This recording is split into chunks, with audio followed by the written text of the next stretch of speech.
Hola chicos, ¿cómo están? Espero que estén muy bien y que el día de hoy estén otra vez listos para aprender. En esta sesión vamos a revisar ahora sí ya oficialmente la introducción a la histología, a los tejidos. Ya revisamos los tipos de microscopio, cómo funcionan los microscopios, también el proceso por el cual una muestra puede llegar hasta la laminilla que vemos en el microscopio. Hablamos también de biología celular, de los componentes y las funciones y la morfología de las células. Y ahora vamos a empezar con los tejidos. El cuerpo humano va a estar formado por 4 tejidos básicos, que van a ser el tejido epitelial, el más simple de todos, el tejido conjuntivo, que a su vez se va a dividir en tejido conjuntivo propiamente dicho y tejido conjuntivo especializado, que va a contener a más distintos tipos de tejidos que vamos a ir viendo a lo largo del curso, el tejido muscular y el tejido nervioso. Hoy nos vamos a centrar en el más sencillo, ¿no? El tejido epitelial. Este tejido tiene una importancia grandísima, o sea, no solamente porque tiene muchísimas funciones dentro del cuerpo, dependiendo pues las localizaciones donde se encuentre, sino porque también nos va a permitir pues darnos una pista o ayudarnos a identificar las imágenes histológicas. Muchas veces puede ser que en la muestra no sepamos qué estamos viendo, pero si identificamos el tejido epitelial y sabemos en qué localizaciones se encuentra ese tipo de tejido epitelial, pues ya ahí de gane podemos tener algunas opciones de qué podría ser esa muestra, aunque no conozcamos nada más de ella. Entonces imagínense la importancia de entender cómo funciona correctamente este tejido. Entonces, pues sin mayor preámbulo, vamos a empezar. Una característica de los tejidos va a ser la presencia de células y matriz extracelular. En el caso del tejido epitelial, la característica va a ser que las células van a estar en mayor cantidad, va a haber muy poquita sustancia extracelular. Este tejido también va a estar avascularizado. Eso quiere decir que pues no va a estar irrigado, con la excepción del epitelio de la estría vascular a nivel de oído interno. También va a estar suspendido en una membrana basal de la que vamos a hablar más adelante, y una característica de los epitelios es que sus células van a tener lo que se denomina polaridad, que básicamente es que todos sus polos van a tener características diferentes. Hablando específicamente de esta última, vamos a determinar las distintas características que tienen cada polo o cada región de las células en el tejido epitelial. Primero vamos a tener la región apical. Esta va a ser la región más superficial y la más lejana a la membrana basal. En caso de estructuras huecas, va a ser la que va a estar en contacto con la luz de estas. En esta vamos a tener como característica que va a haber presencia de especializaciones de membrana. Siguiendo con la región lateral, que es la que está en contacto con las otras células del tejido epitelial, vamos a tener uniones celulares que van a mantener a estas células muy juntitas. Y a nivel de la región basal, vamos a tener la presencia también de uniones celulares de características un poco diferentes, y sobre todo específicamente la membrana basal, que es una cuestión muy importante aquí. Iniciando con las características que contiene la región apical de las células del tejido epitelial, vamos a comenzar con las especializaciones de membrana. Vamos a tener que existen 3 tipos diferentes de estas. Van a existir las microvellosidades, los estereocilios y los cilios. Primero vamos a tener las microvellosidades. Estas van a ser prolongaciones citoplasmáticas cuya función principal va a ser ampliar el área de absorción de las células. Van a estar compuestas principalmente por filamentos de actina. Si las dibujamos, pues van a aparecer como unos pelitos arriba de las células. Vamos a tener otras proteínas que van a ayudar a la estructura de estos componentes. Va a estar pues los filamentos de actina por los que están formados, y también van a haber algunas proteínas como la bilina, que se va a encontrar en la porción apical de las microvellosidades. Vamos a tener otras como la fimbrina, que van a formar enlaces cruzados que van a ayudarnos a tener sostén y rigidez. Y también va a estar la espectrina. Esto va a fijar a la membrana celular apical las microvellosidades. Posteriormente vamos a tener los estereocilios. No se dejen llevar por su nombre, no tienen nada que ver con los cilios. En realidad son microvellosidades largas. Y así como las microvellosidades van a estar formados por filamentos de actina. Dependiendo de la zona en la que se localicen, van a ser las funciones que tengan, porque en realidad están en puntos muy específicos del cuerpo. Por ejemplo, a nivel del sistema reproductor masculino, en el epidídimo y conducto deferente, que van a tener una función de absorción, mientras que en oído interno van a presentarse como receptores sensoriales que van a ayudar a la audición. Algunas de las diferencias con las microvellosidades va a ser la presencia de diferentes proteínas que nos van a ayudar a la fijación de estos componentes, como van a ser la arsina y la alfa-actinina, que esta no se encuentra en la parte distal, sino que forma puentes cruzados. Finalmente vamos a tener los cilios. Estos van a estar formados por un complejo de microtúbulos denominado axonema. Si hacemos un dibujo vamos a tener que en la parte apical vamos a tener esta disposición de los microtúbulos y en la parte basal vamos a tener lo que se denomina cuerpo basal.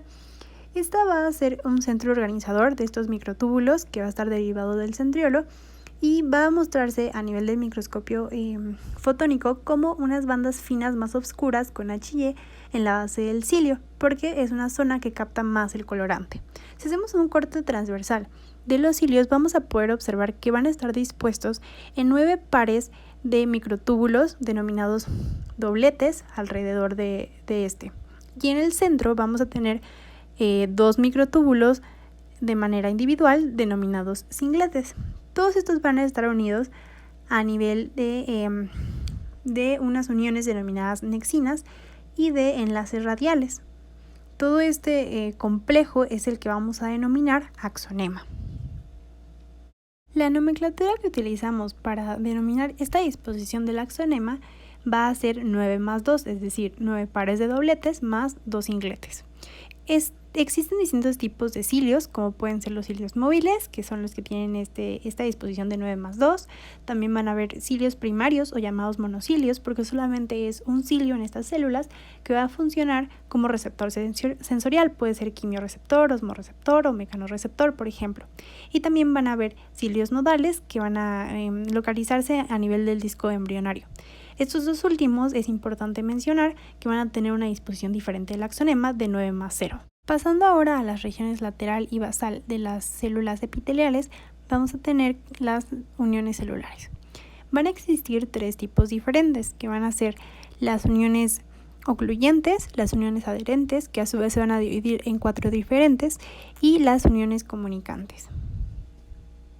Iniciando con las uniones ocluyentes o también denominadas sonula occludens porque son como un cinturón que va a rodear toda la célula, vamos a saber que su función es participar como una barrera impermeable, no permite el paso de ninguna sustancia. Dependiendo de la zona en la que nos localicemos, pues va a ser la presencia de este tipo de uniones celulares. Por ejemplo, a nivel de epitelio gástrico, que es muy impermeable, pues va a haber muchísimas, mientras que en las porciones de los túbulos renales van a ser poquitas. Van a participar distintas proteínas como la ocludina y la claudina, así como proteínas reguladoras de la sonula occludens 1, 2 y 3. Siguiendo ahora con las uniones adherentes, su función de estas va a ser fijar ya sea el citoesqueleto o unas células con otras, así como también las células hacia la membrana basal. Dependiendo de la región donde se localice, vamos a hablar de los distintos tipos de uniones adherentes. A nivel de la región lateral de las células epiteliales vamos a tener a la sonula adherens y a la mácula adherens, también denominado desmosoma. Y en la región basal vamos a localizar a las adhesiones focales y los hemidesmosomas. Las primeras uniones adherentes van a ser la sonula adherens, que como la sonula occludens va a rodear a toda la célula. Esta va a acoplar filamentos de actina de una célula con los de la otra para conservar la unión a través de proteínas como la vinculina y la alfa-actinina que van a servir de fijación. También van a participar la E-catenina, que pues va a ser dependiente de los iones de calcio, ya que en ausencia de estos se desacopla y se va a destruir la unión. Seguimos con la mácula adherens. Esta es denominada de este modo porque ante el microscopio electrónico de transmisión va a aparecer una mancha. También se le puede llamar desmosomas. Esto va a acoplar filamentos intermedios a través de la fijación de la desmoplaquina y la placoglobina a una placa desmosómica intracitoplasmática. También van a participar algunas proteínas caderinas como la desmocolina y la desmogleína, que al igual que en la sonula adherens, estas van a ser dependientes de calcio. Ya en la ausencia de pues se va a perder la unión. A nivel ya de la región basal, vamos a tener a la adhesión focal. Esta va a fijar a la actina con la membrana basal. Va a estar participando distintas proteínas como las integrinas y las vinculinas. Como última unión adherente vamos a tener los hemidesmosomas. Estos se llaman así porque en el microscopio electrónico de transmisión parecen la mitad de un desmosoma. Estos van a fijar, igual que los desmosomas, a los filamentos intermedios, pero hacia la membrana basal. Van a participar algunas proteínas como la plectina, BP230 y herbina. Terminando con las uniones celulares, vamos a tener las uniones comunicantes, también denominadas nexo o tipo gap. Estas, como su nombre lo dice, pues van a comunicar a dos células diferentes, van a enlazar el citoplasma y permitir el paso de moléculas pequeñas, lo cual va a favorecer la comunicación intercelular. Pues de acuerdo a su estructura vamos a ver que están formadas por 6 monómeros denominados conexinas, que junto con el canal central van a formar el conexón. Esta pues, estructura parece una florecita y va a estar regulada por el calcio, que va a determinar pues bajo qué estímulo se va a abrir o cerrar este canal de comunicación. Finalizando con las características de la región basal de las células epiteliales, tenemos la membrana basal. Esta va a ser una capa extracelular que va a dividir al tejido epitelial del tejido conjuntivo. Entre sus funciones principales pues va a estar el sostén y el intercambio de sustancias. Debido a sus componentes, esta va a ser paz positivo. Debemos saber que la regla de la histología va a ser que debajo de todo epitelio va a haber una membrana basal y debajo de toda membrana basal va a haber tejido conjuntivo, que su función de este tejido pues va a ser proveer de nutrientes y de oxígeno al epitelio, ya que recordemos que este es avascular, entonces por difusión pues va a nutrirlo de todo lo necesario. Hablando ya de los componentes de la membrana basal, vamos a tener que a grandes rasgos se va a dividir en una lámina basal producida por las células del tejido epitelial y una lámina reticular producida por las células del tejido conjuntivo. La característica principal de la reticular va a ser que va a estar compuesta principalmente por colágena de tipo 3, mientras que la lámina basal a su vez se va a subdividir en lámina densa y lámina lúcida. En la lámina densa vamos a ver que hay presencia principal de colágena y algunas glucoproteínas como la entactina y el perlecano. Mientras que en la lúcida vamos a tener presencia de laminina y de filamentos de anclaje del tipo, por ejemplo, caderinas. Una vez analizadas las características y todos los componentes importantes de las células que participan, podemos hablar como tal de los epitelios. A grandes rasgos, porque a veces son muy específicos, existen distintas funciones de estos, como pueden ser la protección de fuerzas mecánicas, fricción o patógenos, y también tienen una participación en el metabolismo a través del transporte iónico o de procesos como la absorción y la secreción. Vamos a dividir a los epitelios en epitelios laminares y glandulares. También vamos a tener un componente denominado neuroepitelio o epitelio sensorial, que van a ser células de origen epitelial con funciones sensoriales. Pero todo esto lo vamos a ir viendo más a profundidad en los siguientes videos.